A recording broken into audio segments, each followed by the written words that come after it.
Episode की starting में हमें दिखाते हैं कि यूयू उस लड़के को देखकर काफी खुश होती है और उसे देखकर कहती है, भाई ये तुम ही हो ना। वो लड़का कहता है, यूयू ये मैं ही हूँ, मैं तुम्हें काफी टाइम से ढूंढ रहा था। यूयू भागकर उसके गले लगती है और रोते हुए कहती है, इतने टाइम तक तुम क्यों नहीं आए और तुम कहाँ पर थे। वो उसे चुप कराता है और कहता है, मैं तुमसे माफी मांगना चाहता हूँ, मैं थोड़ा बिजी हो गया था। यूयू बस रोए जा रही थी और फिर उसे कहती है, आप अभी भी पहले की तरह एक बच्चे की तरह ही दिखते हो। उसका भाई उसे कहता है, अच्छा ठीक है, पहले चुप तो हो जाओ। फिर यूयू कहती है, पिछले कुछ सालों तक आप कहाँ पर थे, मैंने तो ये तक मान लिया था कि आप मर चुके हो। क्या तुम्हें ये बात पता है कि दादी और मैं तुम्हारे लिए काफी चिंता करते थे। फिर यूयू का भाई कहता है, मैं तुमसे माफी मांगना चाहता हूँ, मैं काफी मुसीबत में था, इसी वजह से मैं तुमसे कांटेक्ट नहीं कर पाया। उसके बाद अंकल ने मुझ पर कड़ी नजर रखी क्योंकि मैं तुम्हारे लिए और बाकी सबके लिए खतरा नहीं बनना चाहता था, इसीलिए मैं अब्रॉड में रहा, मतलब कंट्री से बाहर रहा। सिनजो गुआन के साथ रहकर मैं अपनी ताकत बढ़ा रहा हूँ और अपने मॉम डैड की प्रॉपर्टी वापस लेने के लिए मौका ढूंढ रहा हूँ। फिर यूयू कहती है, अच्छा वैसे पिछले कुछ सालों से आप कैसे हैं, मतलब आपके हालचाल कैसे हैं। उसका भाई कहता है, मैं ठीक हूँ, चलो कार में बैठकर बातें करते हैं। यूयू कहती है, ठीक है। उसके बाद वो दोनों कार में बैठ जाते हैं। फिर यूयू का भाई उससे कहता है, मैंने तुम पर वैसे नजर रखी थी और जैसे ही मुझे पता चला कि तुम अब्रॉड में आने वाली हो, तभी मैं अपना सारा काम छोड़कर तुमसे मिलने आया हूँ।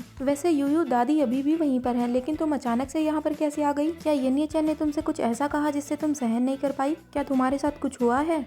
फिर यूयू थोड़ा शॉक्ड हो जाती है और अपने भाई से कहती है, भैया आपको तो पहले ही सब कुछ पता है, मैंने येनिए-चैन से शादी कर रखी है। तो उसका भाई कहता है, हाँ मेरे लोगों ने मुझे ये खबर दी थी, और वैसे भी येन फैमिली इतनी बड़ी फैमिली है कि वहाँ पर कोई फंक्शन होता है तो भी सभी को पता चल जाता है, तो शादी का तो पता चलना ही था। फिर यूयू कहती है, मैंने उसे डिवोर्स के पेपर भेज दिए हैं, अब मेरा उससे कोई लेना देना नहीं है। फिर उसका भाई कहता है, क्या डिवोर्स, तुम्हारे और उसके बीच कुछ हुआ है क्या उसने तुम्हारे साथ कुछ गलत किया है जो तुम डिवोर्स लेना चाहती हो। तो यूयू कहती है, हाँ। तभी उन दोनों को एकदम से धक्का लगता है, शायद गाड़ी किसी से भिड़ गई है या फिर थोड़ा एक्सीडेंट हो गया है। यूयू का भाई चिल्लाकर ड्राइवर से कहता है, क्या हुआ है। तो ड्राइवर कहता है, सर आप ठीक हैं, गाड़ी के सामने अचानक से कोई आ गया था, बॉडीगार्ड को एक्शन लेने का टाइम ही नहीं मिला और वो गाड़ी के सामने आ गया। फिर यूयू का भाई उस ड्राइवर से कहता है, जाके बॉडीगार्ड को कहो कि वो उन लोगों को बचाए। मतलब ड्राइवर ने एकदम से ब्रेक लगाया क्योंकि सामने कोई गाड़ी आ गई थी और कोई एक्सीडेंट हो गया था। फिर यूयू एकदम से कहती है, ब्रदर। तभी उसका भाई कहता है, क्या उसने तुम्हारा रेप किया है। फिर यूयू अपने भाई से कहती है, आप ऐसे सवाल क्यों कर रहे हैं, आप उसके साथ क्या करना चाहते हैं। फिर उसका भाई मुस्कुराता है और कहता है, क्या तुम्हें ऐसा लगता है कि मैं उसके साथ कुछ करूंगा। फिर यूयू कहती है, भाई आपको चिंता करने की जरूरत नहीं, वैसे भी मेरा और उसका डिवोर्स हो ही रहा है, अब हमारी कोई भी बात का उससे कोई लेना देना नहीं है, मैं अपनी पूरी लाइफ में उस इंसान को कभी भी नहीं देखना चाहती। लेकिन यूयू का भाई कहता है, नहीं, उस कमीने ने तुम्हें बहुत तकलीफ दी है, मैं उसे ऐसे ही नहीं छोड़ सकता हूँ। फिर यूयू अपने भाई का हाथ पकड़ के उससे कहती है, भाई शांत हो जाओ, इस लाइफ में हमारा उस इंसान से अब कोई लेना देना नहीं है और आप इतना गुस्से में मत होइए और शांत हो जाइए। भाई मैं थोड़ा थक गई हूँ, क्या आप मुझे आराम करने के लिए घर पर ले जा सकते हैं। उसका भाई कहता है, चलो ठीक है, मैं तुम्हें पहले घर ले चलता हूँ। और फिर सोचने लगता है, यूयू को घर ले जाने के बाद मैं उस कमीने की इन्वेस्टिगेशन करूंगा, उसने यूयू को धमकाने की कोशिश करी और इसे परेशान किया, मैं उससे बदला लेकर रहूंगा। नेक्स्ट सीन में हमें येनिए-चैन दिखाते हैं जो कि काफी परेशान होता है और किसी आदमी को कह रहा होता है, क्या तुम लोगों को अभी तक वो मिली नहीं है। फिर वो आदमी कहता है, हमने पूरे शहर की छानबीन कर ली है, लेकिन अभी तक उनकी कोई खबर नहीं। फिर येनिए-चैन कहता है, उसे ढूंढो, मेरे लिए यूयू को ढूंढते रहो, अगर वो इस शहर में नहीं है तो किसी दूसरे शहर में होगी, हर जगह पर उसे ढूंढो, उसे हर कीमत पर ढूंढ कर लेकर आओ मेरे पास। तभी एकदम से येनिए-चैन के पास किसी का कॉल आता है। यिनशाओ उससे कहता है, बताओ क्या खबर है। तो सामने वाला कहता है, प्रेसिडेंट, हमें पता चल गया कि वो लेडी कहाँ पर गई है। येनिए-चैन उससे कहता है, मुझे जल्दी बताओ वो कहाँ पर गई है। तो सामने वाला बताता है, वो कंट्री एम में गई है।